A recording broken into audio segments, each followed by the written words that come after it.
phenomenal. Rise above, extinguish fear. Rise above, extinguish fear. 2, 1. Wow, guys, welcome finally to episode 1 of the Rise Above podcast. Thank you so much to everyone that has tuned in so far, to our Ground Zero report, to my desk report. Thank you so much for the support. Everyone in the Cognitive Dissonance group on Facebook, thank you very much, guys, for sharing the podcast. I want to say a big hello and welcome. Andy Homer, aka Homer Beats, makes all of the jingles, all of the sound that you'll hear on the podcast. I think, what is it, COVID Juice has been one of the grind beat on the Grand Report, big beat. China. Lots more to come. Oh yeah, and China, it's not racist at all. So, we're here in episode 1. Have I got a guest for you today, guys? Our first guest today has got an impressive resume, to say the least. He's a poet, he's a spoken word artist, he's a writer and an activist. Now, politically, he embeds himself on the left, to use his own words. His thought-provoking poetry and his spoken word has gained him critical acclaim from some rather notable figures and institutions, like the United Nations, Amnesty International, The Guardian, Huffington Post, to name a few, Vivienne Westwood and Sir Tony Benn. He's gained thousands of followers for his activism in both the anti-war movement and the green movement combating climate change. Subsequently, though, some of the things that he's revealed has, how should we say it, closed a few doors and made him feel rather unwelcome in these scenes.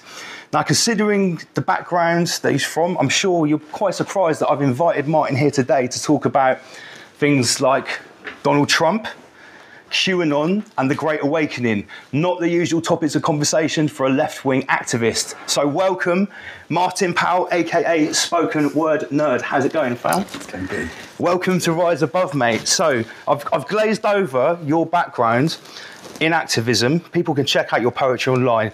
Tell me a little bit more about some of the things that you've been involved in activism, Stop the War, etc. Activism specifically, I think it started around 2012 to 2014. Okay. That's when I bought my megaphone in London. Right. And 2010, a little before that, I think, whenever the student demonstrations were. Okay. And I was early on the ground in London. But I already had a platform I could jump into or jump away from before I did that, because I'd done the spoken word poetry. For me, it was just about if I could find issues and then find a way I could talk about it as independently as I could, or without anyone censoring me. Yeah. Would I have a mental to do that? I had a platform from what I'd done before, because I got thrown onto television in the very end of 2009. Okay. Tell me more about that. So that was it was a competition on YouTube. Right. Called Raise Your Voice. My favourite platform. Yeah, and this was a partnership with official partnership with government, which they hadn't done before. So this was quite pioneering in 2009. 2009, yeah. Yeah, and was even raising eyebrows then. So it was like YouTube and the government getting together. They'd have obviously the UN climate conference in Copenhagen, in Denmark, which was the COP15. Okay. I think. Andy, if you need to fact check me. I think it was COP15, 2009. Sorry, I just thought Andy, aka Homer Beats, is going to be Jamieing, right? So he's going to be putting stuff up live as we're talking about it, fact checking, making sure we're not talking absolute crap, okay? Sorry, back to Copenhagen. Right, so I'm trying to summarise it. The competition was called Raise Your Voice. It was YouTube and government working together, and the idea was you send your question in, and everyone would view the questions. Most popular questions are by how many views they get, and they would put the best questions to the world leaders at the UN Copenhagen Climate Change Conference. Okay. So I was like, what the fuck is this? Okay, I'll have a look. Yeah. I didn't have a question, but I had this poem I'd already written called Global Warning, which had a question in it. So I just literally felt cheeky. I recorded it in my mate's little wooden house on top of a hill in Devon. I put it on YouTube. That got a lot of views. And then, because I had a question in it, they used it. They didn't say anything to me. I didn't check the views. I'd forgotten about it after I posted it. And then I was on CNN because they used it to open the debate. Instead of asking the world leaders a question or using my video to ask the question like everyone else, they used a little segment to actually open the CNN YouTube debate on climate change. Ident at the start of the They just took a clip of my poem, me talking. Wow. So it was all it was. It was very amateur at the time, but because it was me talking for like 45 seconds at least or something, and it was in front of that audience, millions of people, I was 21. Wow. So I found out because people were like, oh, you've been on CNN. And I was like, yeah, fuck off, mate. I was telling people to like, get off my Twitter. And like, no, I wasn't. Leave me alone. And then I was like, okay, they haven't used the question, but I put it up there not knowing because I put a question in it. So that was kind of crazy. So that threw me in the deep end Was that your first sort of entry onto, say, well, pretty much the world stage of activism? I mean, CNN, what? Anything, yeah. Before that, I put 3 poems up. 2 were quite radical, and one was this climate change one. And then that thing came up, so I applied for it. They liked that one. Okay, so it was climate change, and also you with sort of anti-war campaigning. Was your poetry sort of an entry into that sort of scene as well? Yeah, I'd be lying if I said if it didn't help, because it was like I was the poet from that. I got a lot of offers for like, do you want to come and read the poem here and there? So I did all kinds of environmental events, climate change events, even business events, all sorts. Wow. I was just come and perform the poem and leave. So I was like, yeah, I can do that. So rubbing shoulders with some pretty sort of high ups or NGOs, think tanks. Sometimes. Reps for different government initiatives involving, climate change and stuff like that. Yeah. Yeah, the whole lot. And then once was the business leaders. So it was like 100 guys from like Vodafone and BP and oil exec. I was like, well, if I don't do it, they're not going to see me. If we don't talk to each other, how are they going to know? I can go in and be like, right, see you later if you don't want to play nice. So I wasn't sure what I was dealing with. That was actually not that exciting. They were actually really nice to me. Okay. And it was just a lot of, you're not charging enough. You should be charging more. You didn't ask for any money. I'm like, I'm not doing this for money. Rather capitalistic of them, to say the least. Okay. Yeah, well, that was. I mean, look where I was. This was like the CEOs of. I was in the Lions then, but it was more just getting thrown onto doing lots of events and stuff like that. I was doing lots of the poetry kind of stuff, so I was able to use that as soon as the 2011 hit, and there was a lot happening. That was when the Egyptian Revolution kicked off, 2010, 2011. As I got thrown in, end of 2009. Start of the Arab Spring. Yeah, I immediately then, if I've got any eyes on me at all, I didn't want to do the CNN stuff. Like, I was quite scared of that much attention, so I thought if I can just use it to then do something, I'll try and turn an eye on that. So that's how it started. So at that point, when you were 21, and you've sort of been like, through your poetry, it's got recognised through YouTube, you've been put in front of the United Nations, you've been thrust onto CNN. At that point, what were your thoughts then as a 21-year-old guy being thrust into that world? How did you think about those institutions? Honestly, I'd have been more naive than I was now. I still believe that CNN put out some good information, whereas now I don't trust it as a news source at all. It's a joke, really. Clinton News Network, or I'm not gonna correct you on that one. I'm not gonna correct you on that. Clinton News Network. Yeah. So look, I was probably a bit more naive. I'm optimistic. I do believe in the climate changes. We're screwing up the planet. We need to come together to sort it out. That seems baseline. I do think that these things are sometimes hijacked. And I thought if I was going to do it, I'd kind of pull on people's heartstrings. So I was sceptical, but in my most optimistic, I'm like, we need to come together. We need like a United Nations, I guess, but it doesn't have to be the way it's done. Sure. So you work with what you've got. That was my optimism, and also like it was all cut in front of me at the time. So a lot of it was just like, hey, do you want to meet this person? I was like, of course, why not? If I say no, well, then what do? I said no, and I said something to quite a few things, but like, I wasn't going to say no to everything, so I just did it anyway. Okay. And I thought that, like, I know what I'm doing, and if it's not going in line, because I still wanted to believe that a lot of these institutions are trying to do a lot of good, and I'm not going to write all of them off. But now I've noticed, you know how bad it is. Obviously, we're talking. Well, you were talking about this in the past tense, as if now you've moved on from wanting to be on platforms like that. So let me ask, before we go too far, what were the first sort of, or did you start to see signs or things that you were a bit like, that's a little bit iffy in the world of humanitarianism or the world of climate change, or what started to change your opinion? There were certain narratives that you're not allowed to push, even if they're reality. And I thought, if I'm going to meet enough supposedly like intellectual people who can think for themselves, and I can't push this forward beyond a certain point, then where's the control factor? And every time, which there were lots of them, and even lovely people, hey, I look after you, whenever there was money involved, it was like, yeah, but we don't want you to say this. And it's like, fuck, so you've checked me out, because I haven't even said anything yet, and you're trying to censor me. So is this both I haven't even opened my mouth yet. Is this in the climate change world and in the anti-war campaigning? Was it the same in both movements? Sadly, yeah. If you want to be specific, climate change is much more, it seems, engineered. There's a big fight back there that is fraudulent, that isn't being done in the right way, and it does just pull on people's heartstrings. So that's one problem. The anti-war movement, if anything, it would be more underhanded if there is something to it, because then you're talking more like maybe oppositions and stuff. Because there are some things where it's a line you can't push past, and every time I pushed past that line, I got isolated, and that happened until I started getting things pulled. And what was the line? Phones clicking out. I did the opposite. To be honest, most people go the other way, whereas mine has been almost a descent into radicalism. But I did know somewhat what I was getting into, but I was also more optimistic before. Cool, I promise, because there's events I've been to, and it's like the media did this before all the time, and I had to track it. They would turn up to a protest, and if they didn't want this to be a big one, then they just film 8 Syrian people at the back, and then BBC goes out, all of them go out, all the same media, and they film like 8 Syrian girls. And it's like, I was there was 10,000 people at least, because that is a full Trafalgar Square plus. And Trafalgar Square full is, you're talking 10 to 15,000. Yeah. And it was the same, if it's 100,000, they're going to film, and they have tactics where they weave in and out of the crowd, make it look like a small demo. When it's big, they can make a big one look like it's small. They know, because we see them in the fucking helicopters. It's like, wait, that's BBC, that's not a police one, that's the police keeping an eye on us, or whoever. That's undisclosed helicopter, which is always fun, just the helicopter that's just there. The black helicopter. Yeah, I've had military ones as well, that's been fun. We had one buzz us, we were going to a demonstration, I said, so we buzz the cameras, should we go, because you can't, they can't really arrest you just for jumping on the green. It's private, technically, where the media stand outside Westminster. Okay. I was like, if we just get in front of the cameras with the anti-war, why are we standing off camera? Yeah. For fuck's sake, they're live. Let's go and stand in front of the thing. So we right in the pussy. Exactly. Yes. So you're trying to get in front of the camera on the media green? Yes. And a military helicopter buzzed us, so we thought that it was about after half an hour of like standing in front. They're getting really annoyed and they're trying to move the cameras. We're just like, okay, I'll stand over here then. I'll stand over here then. Just do your live stream, it's fine. We're going to be here. But it's a legitimate thing to do. Of course, legitimate process. Waiting to see if the police are going to try and move us off of this bit of grass to that bit of grass, and if we have to stand further away. But a military helicopter did come down and do like a swoop. I'm not just being dramatic. It did like it whipped its tail around. It was a nice manoeuvre, to be fair. So someone was some. This was in London. Yeah, man. And there's like 5 of us. And I was like, holy fuck. I kind of always knew when you look at the different power structures how bad things are. Yeah. And then you have to. Then if you can get down that rabbit hole, and you can look at different ways of like fighting or challenging a lot of the way the world seems to be steered on course to go. But if you're going to directly challenge it, if you're actually strategizing, I always thought it's not personal with the US military because we actually kind of need them.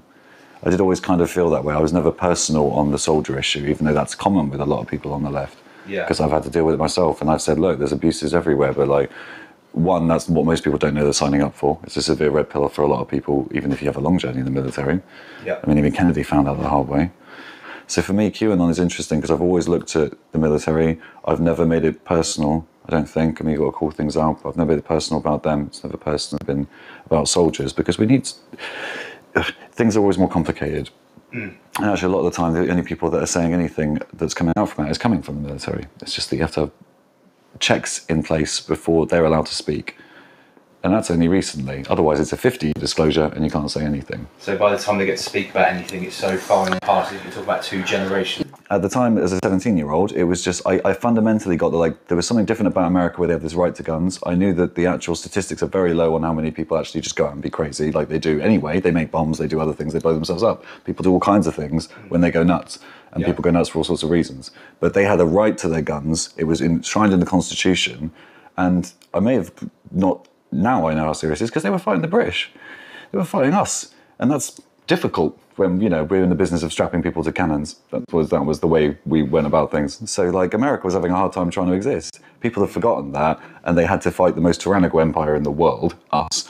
Yes. So, to do it, that's quite a thing. And you can't argue that history was the British Empire at its most brutal.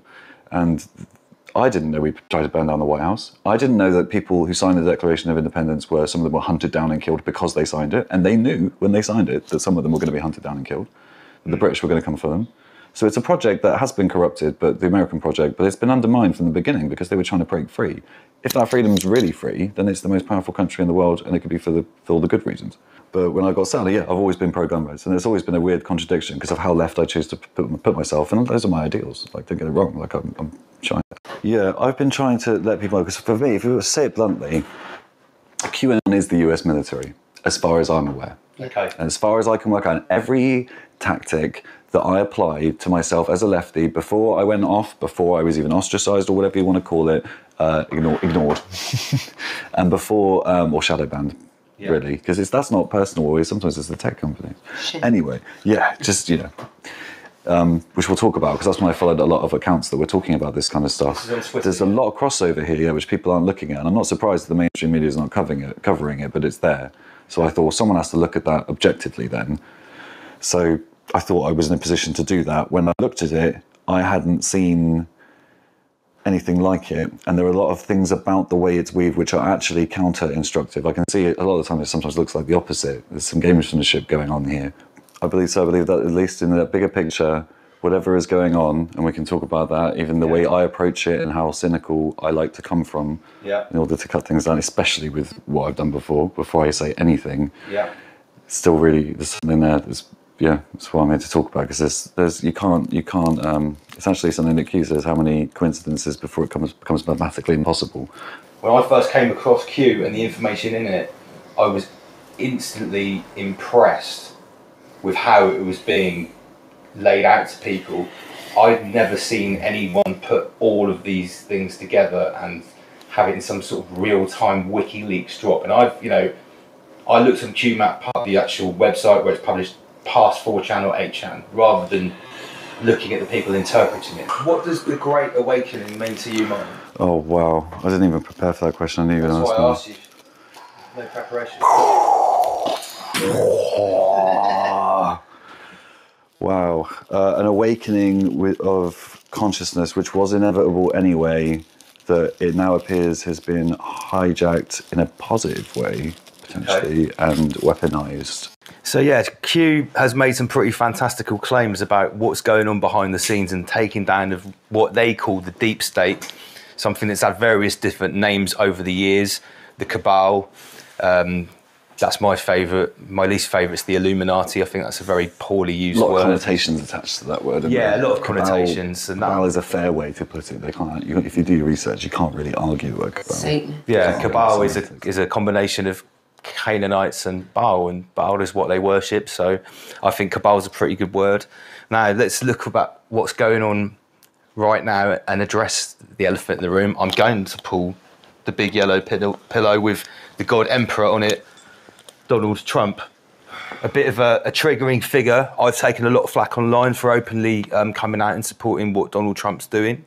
A lot of people have already lost their shit with some of the things that I've said. When Trump first got elected, I was on a hemp farm, and of all places, one of the only ones in the UK. There's not very many of them, and well, it wasn't well received. I laughed. I heard the news. It was the morning, and I burst into laughter. It was a really weird reaction. I got devilish looks from some of my friends, and I said, "Look, we're going to be fine, because if it's that, we'll deal with it. We'll be all right. We've got an infrastructure there. If it's not, then great, something we can work with. Otherwise, do you have any idea what was going to come? What was coming?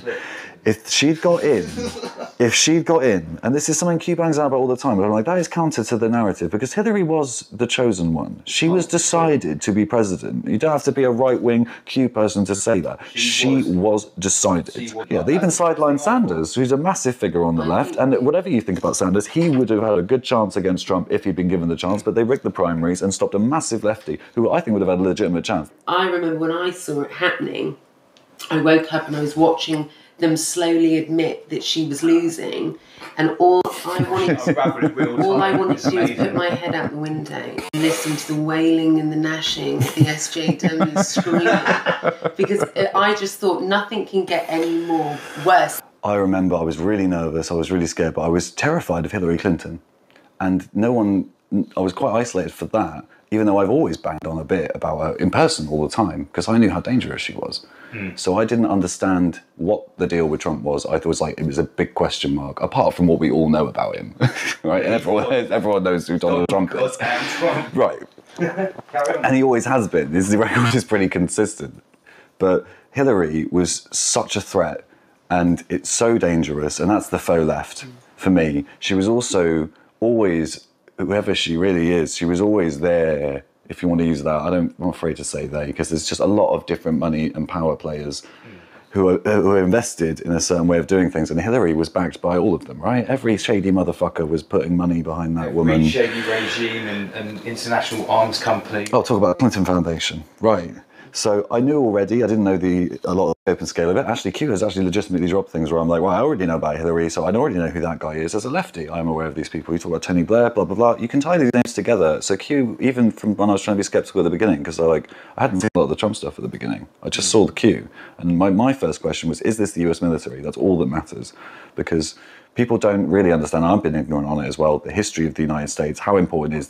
They're not swearing allegiance to the Queen, they're swearing allegiance to the Constitution of the United States. That does really mean that they have the legitimate authority to clean house. They're allowed to do that. That's completely almost unique to... I know I'm pronouncing that wrong. Soleimani, that's it. He was really put on the hot coals for that.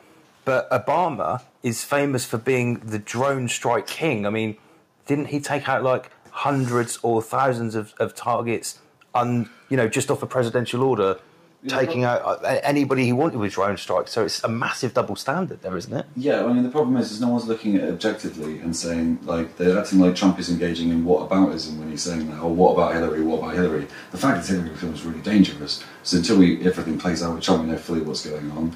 You can't say the same thing unless there's evidence for it. I looked at Russia, I went after him.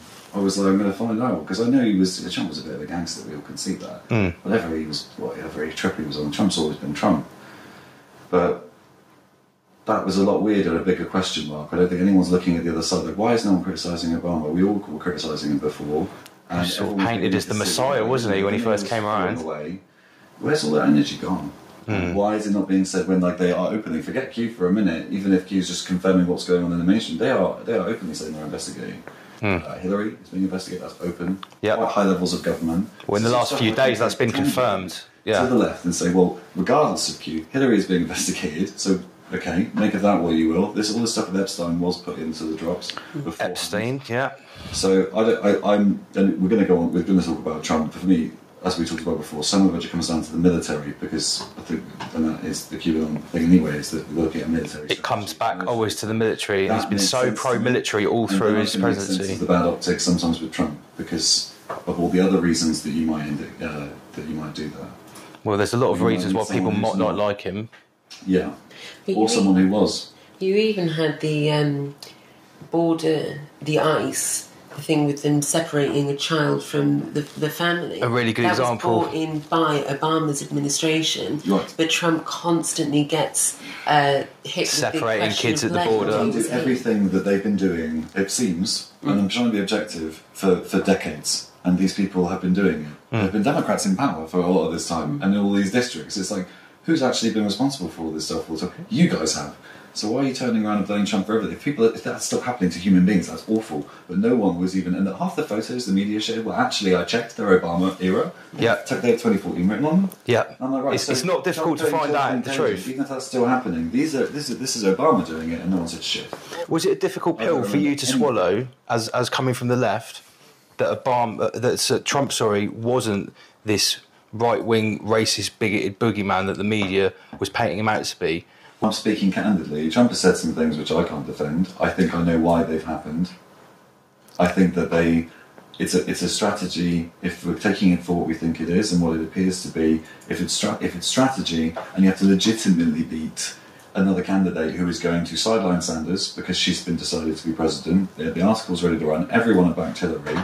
If the military has indeed stepped in, that was what options do they have? I think Hugh has even laid this out and said, you can take over, you can do that. They have a right to do that in America, but that's obviously very uncomfortable for the world. That's like your last option. And actually, you can I would say, trust the military with that, because most people, apart from some crazy people, you've been using the police for that agenda to do a total control situation. Okay. Most militaries are not going to turn on their own people. That's the problem Macron's having, even though he has also used them against them. There's been instances of tanks on the street in France. There's both sides of the military.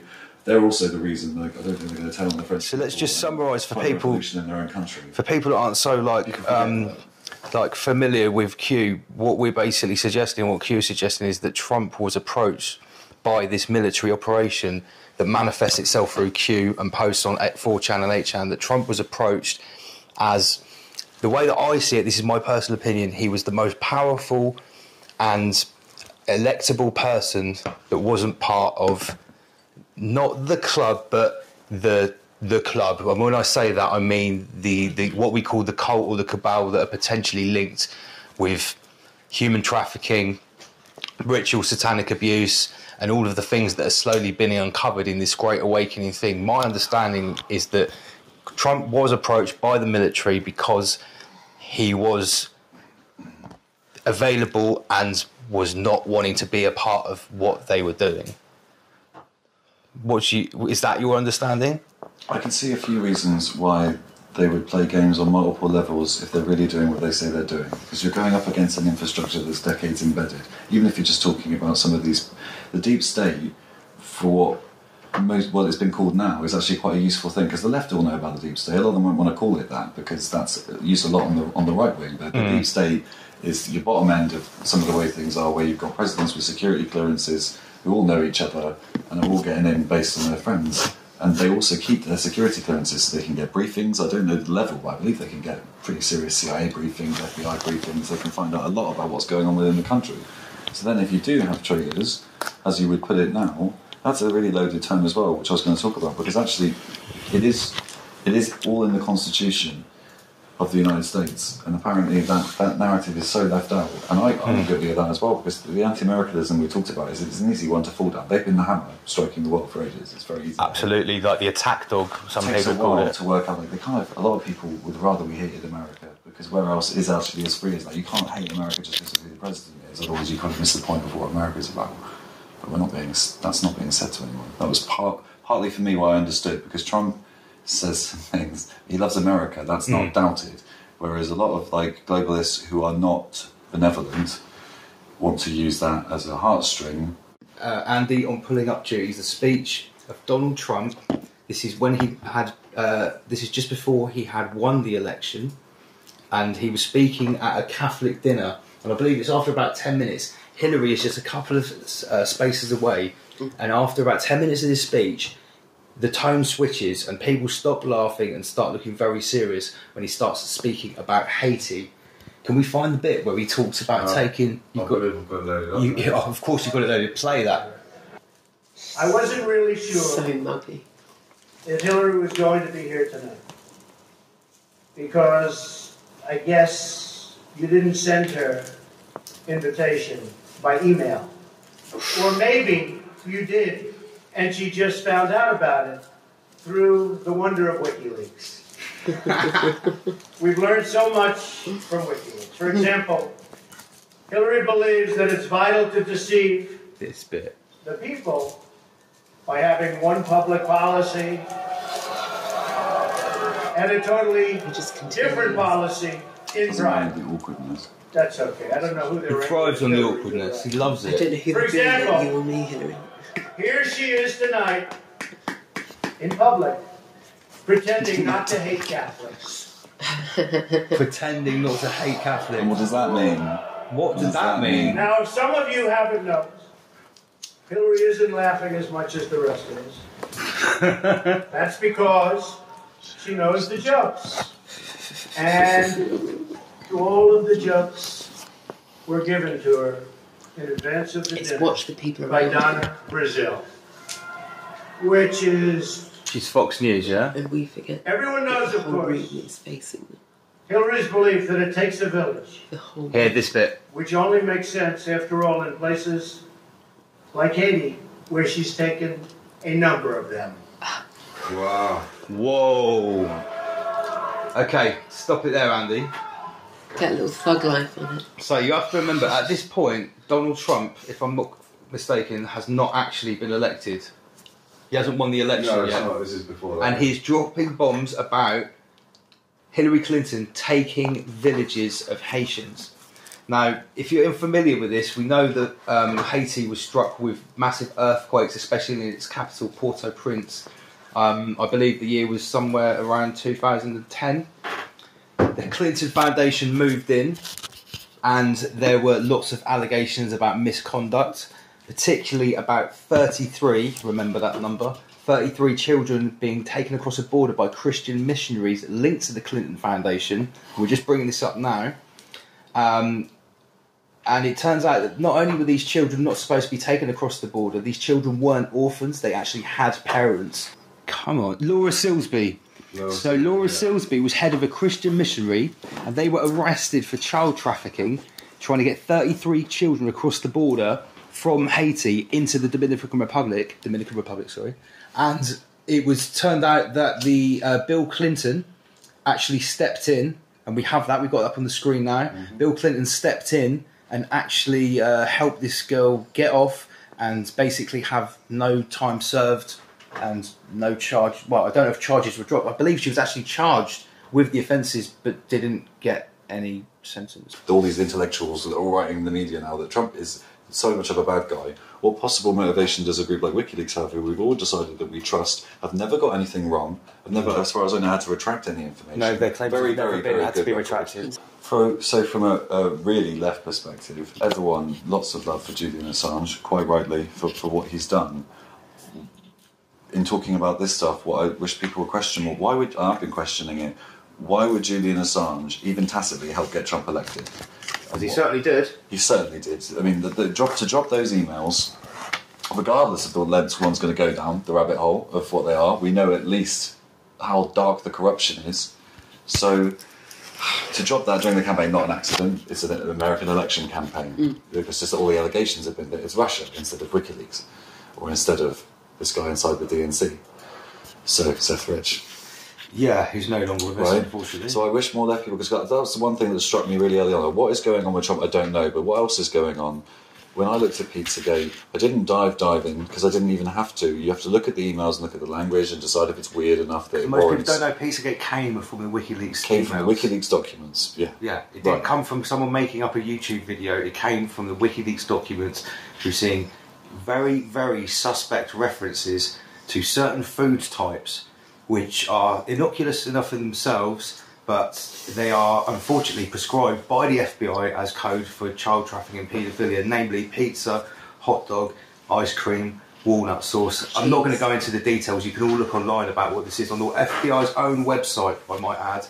And it turns out, that people like Obama are ordering $65,000 worth of pizzas and hot dogs to the White House for one event. And you can look at this up. You can't just order food into the White House. It has to be vetted. It has to be tested. It hasn't been poisoned from outside. And who can consume $65,000 of pizzas and hot dogs in one night? What's another good example with the? Do you know the email where it said, we've got some surviving pizza from our last?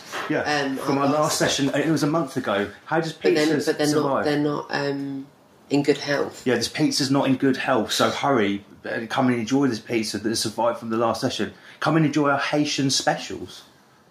Some of the WikiLeaks documents that I pulled up here have been specifically about the Haitian thing. So it seems, going back on what we were talking about, how the Clintons went in on the two girls, Laura Salisbury and her friend.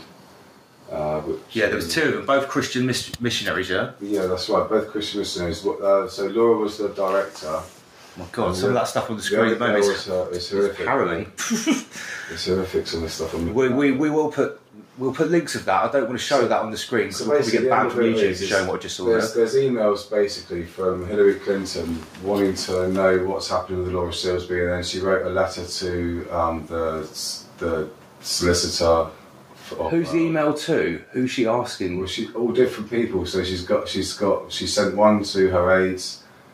She sent a few to other people. Let me just pull up this one here. So this is WikiLeaks as well, exposing the Clinton emails for links to... There's some which she sent to Cheryl Mills, from Cheryl Mills to Hillary Clinton, and then you've got other ones as well, but they're all basically linking her to this thing called the New Life Children's Refuge, which she's part of. New Life Children's Refuge. So if you think about that route, they've been recruiting children in these refuges. The two girls have been, and they're obviously working alongside Hillary Clinton, because Hillary Clinton, I believe, is something to do about the New Life Children's Refuge. I think that is one of her sort of initiatives. Can we find something that directly links the New Life Children's Refuge with Clinton money, apart because it's documented that Bill Clinton intervened in the court case and basically got them let off? That's documented. Right, it was founded by Laura Salisbury and Carissa Coulter, that's the other lady, right? And she's linked to members of the Central Valley Baptist Church. But isn't that Coulter woman linked in one of the Clinton emails? Yeah, all over the Clinton emails, because Hillary Clinton's basically wanting to know how she's doing, who else was arrested, who else is left on site, and there's in her actual email, let me find the one, I'll read it out. Well, there it is. It's in the Clinton email archive about this thing. So we're forgetting this is her personal email. Yeah. Oh, right, of course. Back and forward. That she forgot about. It's a back and forward, which basically documenting the things that are happening about Laura, but on another email, it's even got price lists of the groups that they can get, or the group price list for what? For the transportation package and things like that. What, of children? Well, of hang on, let me find that. The orphans, because I mean, the idea of this is they're setting up parents to adopt these orphans from disaster zones, whether they're orphans or not is another story, because allegedly these 33 weren't orphans. So it looks like those were prices for packages for, because there was something about a hotel, there was a 40-room hotel. All very, very, very suspect. And this isn't even the Pizzagate aspect, this is just what is to do with Haiti and this Christian missionary. Can I chime in before we go down too many rabbit holes? Because with exactly that, with Julian, dropping that during a campaign, the WikiLeaks, most people are still putting Pizzagate in the conspiracy bracket. I tried to look objectively, I found literally this language, which all ties into all of this stuff, and the deeper you go, it's there. QAnon is posting information to that. So a lot of the time I take Trump, well, I'm talking about Trump too, but like from the US military perspective, it makes perfect sense if they're actually going after some of these people, because they have a reason to. If they've been fighting ISIS, not all of the military is going to have been aware until that these black programs go on, but they don't go on because every single person in the military, so a lot of these organisations know that it's going on. So when did that change in the world, like permanently? WikiLeaks released that information. Suddenly any soldier, anyone, can actually go and find out, right, it was the State Department behind ISIS. Who was in the State Department at the time? I believe it was Hillary. It's going to be Hillary and Obama, because they've been in power for 8 years. You've got these people running the show at the time, and it's just like, why is no one looking since 2016? They desperately tried to get Hillary in. You have to be sceptical, from a left, even if you're coming from where you're coming from, left wing or right wing point of view, when they all stopped singing the same chorus. Well, everyone decided to become revolutionary minded. The second Trump got elected, we all decided he was the bad guy, and suddenly they're throwing everything at him, which, I've been waiting for this forever. It was very surprising that happened when she lost, because by all accounts, even with them sidelining Sanders, the plan was for Hillary to be president. That's one of the crazy things about it. Well, there's definitely some unprecedented information being leaked at the moment through things like WikiLeaks, even some of the stuff that's been declassified on the FBI website. There's that thing called the Finders, which was a group of CIA agents that set up a satanic ritual abuse ring in the 60s using children to lure in other people. And it's an investigation of the CIA into the FBI doing it, or vice versa, I must check. But that's been declassified now, and that's out there. And we've got all of these things coming out of the woodwork, the banking elite. That was once a conspiracy theory, that there is a group of banking oligarchs that control all the central... That's not a conspiracy theory anymore. That's a really interesting point. There's so many of these things that were literally written off as conspiracy. Everyone takes that for granted now, because it's like, you don't have to say that anymore. When we were banging on about the bankers controlling the world, even if it's just through the way they know when there's going to be a crash coming and they can operate that way in finance, that was a legit conspiracy theory. You could not say that 10 years ago. Even if you were saying it, people would switch off, they'd walk away from it. I was trying to tell them. David Icke was one of the first people, interestingly, to come out on Savile and named names, and that was conspiracy theory. The NSA tapping phone calls, listening to everything we do. I was covering cameras and I was getting shit for it. And I said, look, Zuckerberg covers his camera. Yeah, people used to look at people weird if you put tape over your webcam. Now, I wouldn't even buy a monitor that's got a webcam in it, because they've got them built. So, Andy has found something rather interesting to do with a virus initiative handover between Trump, from Obama to Trump. Pull that one up, please. Facilitated group discussion for pandemic response. So in here it lines out the scenario, which would be a novel influenza H9N2, which is actually the aviation flu, the bird flu. Yeah. It says that it goes on a smaller scale. It says London, Seoul and Jakarta would be where the infections are made in a larger area. Okay. It's transmitted person to person and likely through respiratory routes. And then it lays out basically how to deal with it. The first move from the pandemic response, about the WHO, how their role is. Who created this document? This is... Is it CDC? I'm not sure if CDC. I think this was probably created by either the White House internal staff or maybe the Obama staff, because it's the presidential transition document, so it's things that Obama needs to share with Trump on the crossover. Because it sounds awfully like the surprise pandemic that Fauci said Trump will definitely have during his presidency. It tells you the stages of what will happen. So, for example, it mentions about a lackage of personal protective equipment and a need for antiviral drugs, and the responses to how you would deal with those. A need for antiviral drugs? Yeah. Well, that's something we covered in the last desk report, and the blatant suppression of antiviral drugs by the World Health Organization, including that organic COVID organics from the president of Madagascar, because that is an antiviral drug. That Artemisia seems to have properties to stop viruses replicating. And it's cellular. a herbal tonic. Yeah, made herbal from tonic. roots. But be careful, because they've got dangerous side effects. We should be careful of herbal tonics, according to the Wuhan Health Organization. Lockdown all over the world, and maybe we should touch on that next. Yeah, that's an interesting one. Because there's stuff going on to do with Venezuela and Maduro.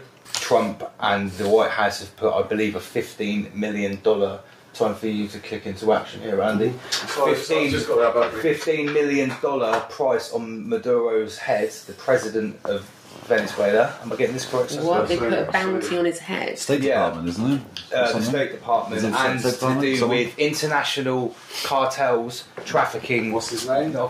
Nicolas Maduro. Maduro. Maduro, yeah. Trafficking drugs, and it has been said by the White House and Trump, human trafficking. Yeah, US. Have they said that as well? He said including, didn't he? He said So including. How many people connected to Clinton? Like Weiner? Yes. John Podesta? Yes. How many people around this woman need to be arrested or indicted or under suspicion of, literally human trafficking? So Weiner has, but before that's anyone right. raises an eyebrow? How many have we got? We've also got the other guy. Epstein. Epstein, of course. Intimately involved with both of them.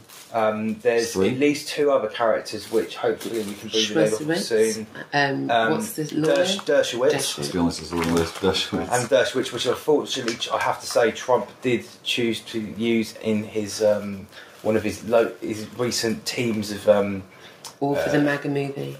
Yeah, all for the MAGA movie. Maybe he was being He keeps used. them, like Fauci, keeps them close by, lets them speak and expose themselves, so he doesn't have to do anything. He doesn't look like the bad guy, because he gives them enough rope to hang themselves with. Well, it does seem like these sort of these elite players. Kevin Spacey's another one involved in it by the look of it. Oh yeah, Spacey's Kevin had Spacey. some allegations, hasn't he?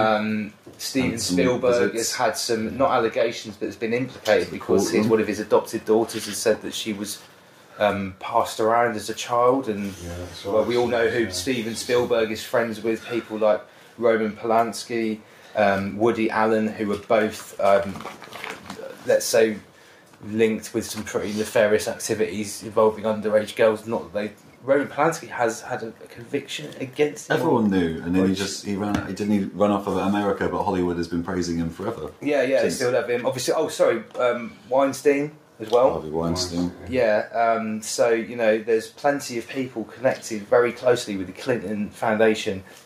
To underplay the importance of symbology and symbolism to the global elite and the way that they believe reality works would be a massive mistake in understanding everything that's going on. And Q, in their drops, have consistently said what? Symbolism will be their downfall. Symbolism will be their downfall, because in those Pizzagate emails, what also came out on the FBI website, as well as the code words, were code symbols.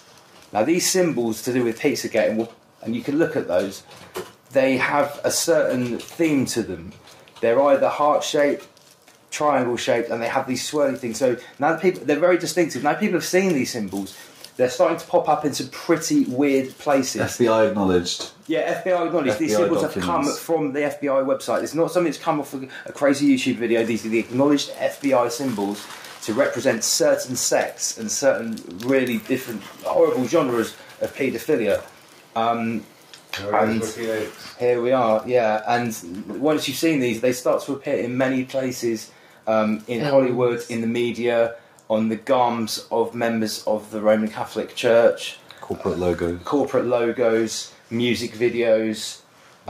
It's really, once you've seen this, it can't be unseen. So yeah, and once you see how much they use it, yeah. And I think to summarise it, and I'm not an expert on this, it's something I have looked into quite a lot though. The belief that comes from the mystery schools of Egypt and the occult knowledge that the Freemasons have been passing on generation to generation is that these symbols, much like the ancient Egyptians believed that hieroglyphs didn't just communicate a word, a sentence or an idea, they were actually some sort of talisman, because everything is a frequency, everything is a vibration, and each of those symbols, whether it's the M, the golden arches on the McDonald's, the cross compasses of the Freemasons, or the eye on the dollar bill, each of those symbols represents something. And when that symbol is plastered all around, it's like a mark, almost like a predator marking their territory. Is this a way to? That's a good way to explain the corporate mindset. Most people would think you've gone off the deep end if you start talking about that. But one of the early things I watched was on the subversive use of symbolism, and particularly some sacred symbolism in the media and in the corporate media, and even some mainstream examples you can't argue. Like, why is light, if it's a food product, spelled L-I-G-H-T on products? Because everyone subconsciously wants light. We all want enlightenment. We all want light within us. Right. And if you look at the amount of adverts, especially back in the 90s, Bud Light, this light, Coors Light, everyone wants light inside them. The amount of times you're taking the sip of the drink and the sun shines and it's the light, it's because subconsciously they know we want that light inside of us, but they're selling you alcohol. Yeah. But that's NLP again, neuro-linguistic programming, using words to subliminally trigger certain things that are hidden in our subconscious, that comes from our collective experience, that these high-level advertising agencies know, the media know, Hollywood knows about, the Disney Corporation knows about, and that's something we had on our bullet point of list to talk about. Have you seen the interview with Dave Chappelle when he left Hollywood? I've watched a lot of Dave Chappelle. He lights a cigarette. It's why I'm smoking so much. He lights a cigarette and just talks to the camera, and he said that it's a very powerful illusion when you break free from it, because they build around all this bullshit. It's the same way they undermine America. It's all this, like, what it's supposed to be as well. It's supposed to be about freedom. It's supposed to be about, but they champion that every time they go and destroy a country. A lot of the lead most people on the left haven't realised that some people are doing that deliberately, and undermines the whole American ideological American subversion. message. You have to make sure, if we're going to be watching things, that this isn't then used for dangerous ends, because otherwise, like, let's face it, this is the most dangerous thing that's ever happened. The reason I'm here and I'm so chill about it is I genuinely believe that whatever's going on with Trump, which is some really interesting rabbit holes, this is the US military. Yeah. And it makes sense why it's them. And do I trust them? Yes. Do I trust Trump? If they're watching him, yeah. And that's what I on think. His own. It depends on what he's doing. He seems to be. He's been saying the same thing for 20 years. I've tried to be objective about it, and it's creepy. Actually, he's been saying exactly the same thing. He has this perspective. People knew what they were voting for, and like no one talks about China. And the thing about the developing nation, like I would get undermined if I would be just destroyed if I'm allowed to say anything that even agrees with him, and that's just silly, because China is where all these corporates are embedded.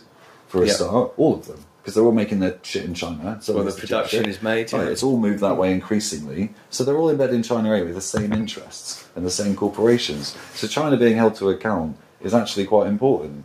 Like, should be probably the number one priority. I don't want to give them a green light, but I'd rather live in America than China at the moment, because I can type in things on Google, and now it's only Google censoring them for now, but at least they can't pick people up. Right, you're not disappearing yet. Well, some people do. Yeah, I'll say on camera, I've had a friend that was living in China, a pretty good job for a number of years, and just had to leave recently because too many people of his friends, both Chinese and Westerners, had gone missing.